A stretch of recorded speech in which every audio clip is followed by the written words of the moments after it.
Մայիսի 3-ն հայրիկի մայրը որոշում է գնալ Առնոս լեռան լանջի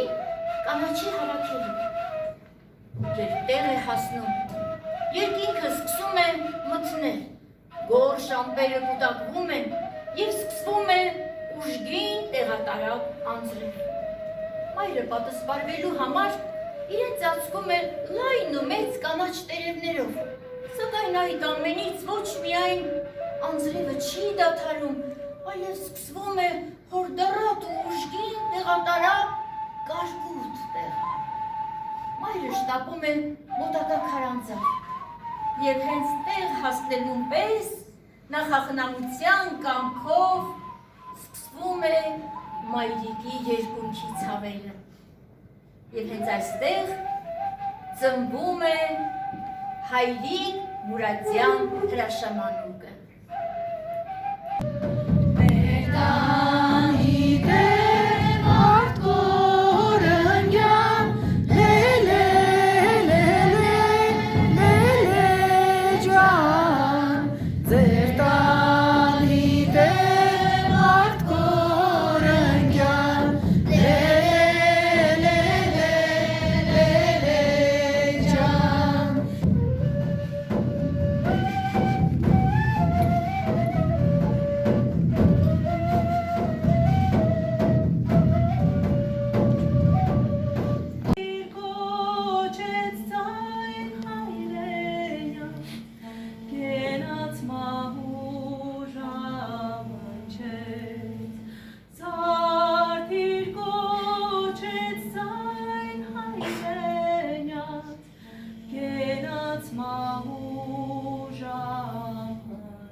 տարի,